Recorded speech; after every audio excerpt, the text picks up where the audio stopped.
Hello, Starseeds, and welcome to this episode of Astrology Chats. It took me a long time to get set up, and I wanted to do this particular presentation dressed as Samus, the First Lady of video games, because of the nature of the presentation today. We are going to be learning all about your rising sign, also known as your ascendant. And typically, this is why astrologers would ask you for your birth time. So I'm not going to spend too much time in the introduction. I tried to put together a little bit of a transition scene, let's say, to transition into Miss Samus. But your ascendant sign is all about how your chart and its housing system actually ends up lining up. So without further ado, let's get into the next episode of Astrology Chats, all about your rising sign.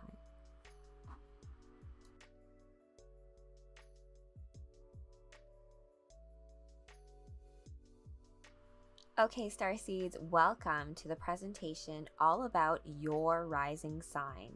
And the little tagline at the bottom is, why is your birth time so important? This will hopefully answer all of those questions. So let's get into it. And as you can see, the nature of this 8-bit presentation, I am dressed as Samus, the First Lady of video games, in reference to us actually learning about this game of life, this incarnation, this game that we're playing right now, because astrology is such a great way for you to get intel on, just the way that we came into this existence gives you some intel as to how you can play the game at the highest level that you can.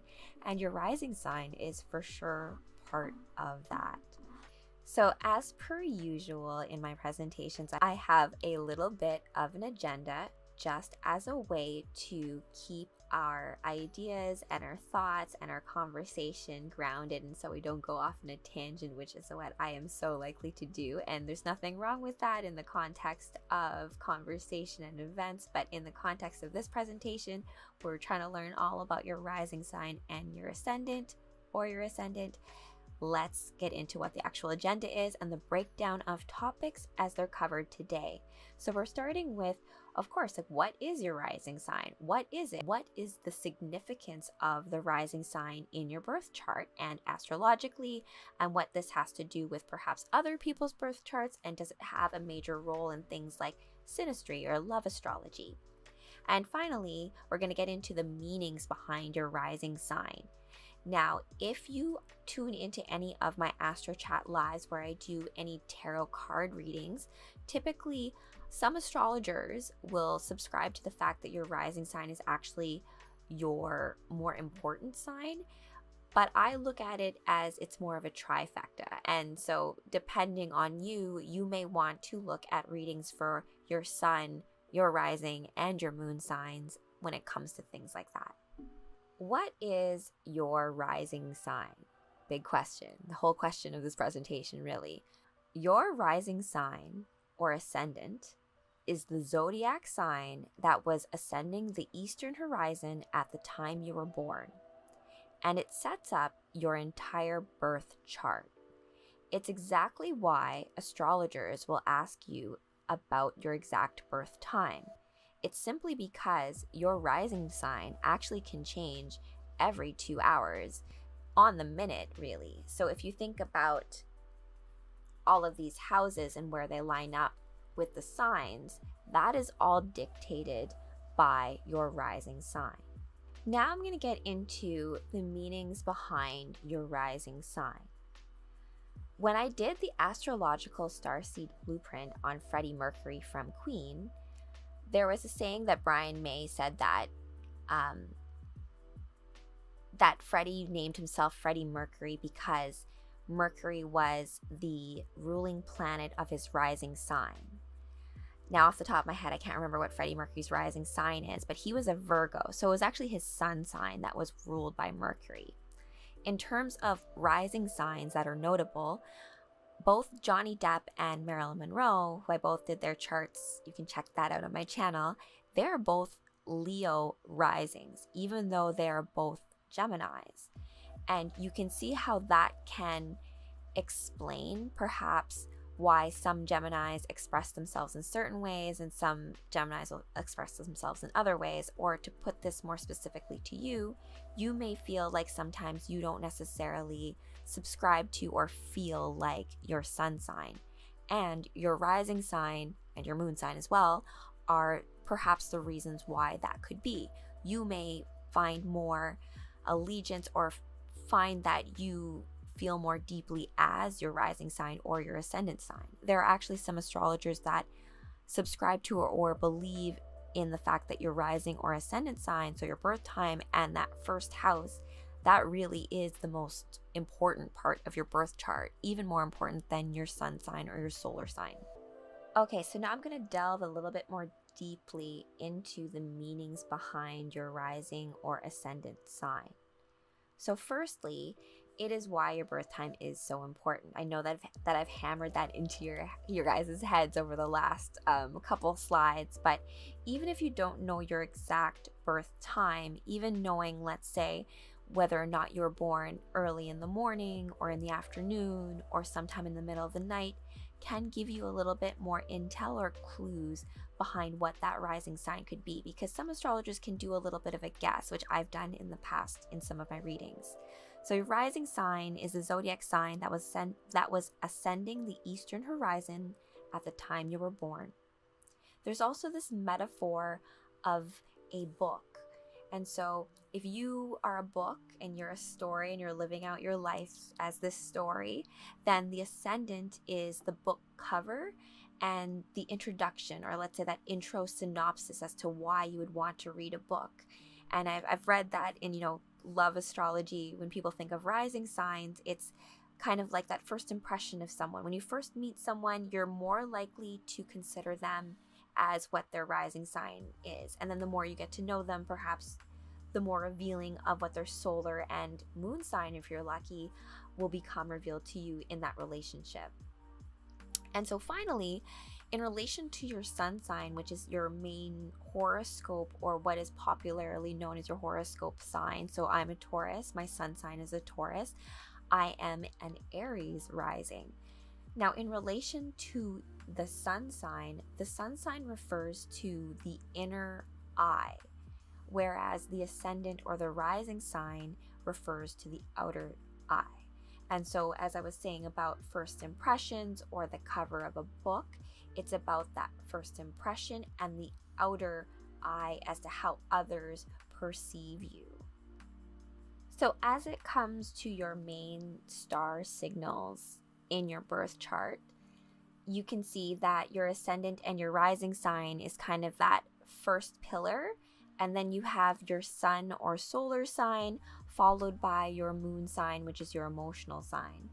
Now, what you'll find is in charts is that you can have conjunctions. For example, when we just had our solar, or rather lunar eclipse and that full moon, that's what happens when there's an opposition between the sun and the moon. And so that particular aspect in astrology can also happen within, your personal planets. And so depending on the signs that each of these items are in, so your ascendant, your sun sign, and your moon sign, how those interplay with each other will also have very specific meanings that are very much tuned to you and your specific starseed blueprint and mission here on this earth. So your ascendant or rising sign is the cusp of your first house and lines up the rest of the chart. Now, I know this can be entirely confusing, and I'm not going to pretend to say that I'm an expert on this particular aspect of astrology. I am much more invested in the stories of the planets and where they sit. But that being said, every sign has a domain, has a house that it rules over. And in the interest of this presentation, we're going to use Aries because I'm an Aries rising and Aries begins the chart anyways. And it's a good way to illustrate how that rising sign lines up the rest of your chart. And so if you take a look at this chart, as well as the charts that I have there in the presentation as a bit of visual aid, if you think about the cusp is where it's sitting between two signs. It's the beginning or end of the house. And so if you think about Aries, let's find Aries. Aries is right here. If let's say you were born at, and your rising sign was 0 degrees at Aries, so you're starting lined up completely with the way that the zodiac wheel itself lines up. It's really interesting because if you think about the hours in a day, the reason why your rising sign changes every 2 hours is because there are 24 hours in a day and there are 12 signs in the zodiac. And so just as there are 12, months in a year, the way the world works, the way the universe works. And so astrology is just a way of communicating and understanding the way that the universe works. It's really kind of cool. But anyways, back to what I was saying about lining things up in terms of the cusp and your housing system. Your first house is the house that rules self. Aries rules the first house. But for you, that may not be the case. And on top of that, you may have other planets, like in Freddie Mercury's case, where he had Venus in his first house because of the way that his housing system lined up based on your rising sign, right? So if it was in Aries, your first house is going to line up there, and then the rest of your housing system will line up according to the signs. And so your second house will be in Taurus, and all of that will just cascade down. Of course, it doesn't line up ever so perfectly like that. There's usually a bit of nuance and degrees and calculation. And so knowing your birth time and your location is important to derive that. And this is also why your chart is exactly yours and no one else has it. It is specific to you. Okay, Starseeds, thank you very much for joining me on this particular episode of Astrology Chats, where we talked about your rising or ascendant sign, which of course are part of one of the 3 main star signals in your starseed astrological blueprint. If you would like to get your own astrological blueprint, please click the link in the description. I will include that in the follow-up notes, which will also include where you can get readings, as well as any upcoming presentations, events, and seminars that we have going on at sacredsomaalchemy.com. Until next time, Starseeds, I hope that you have a beautiful evening wherever you are.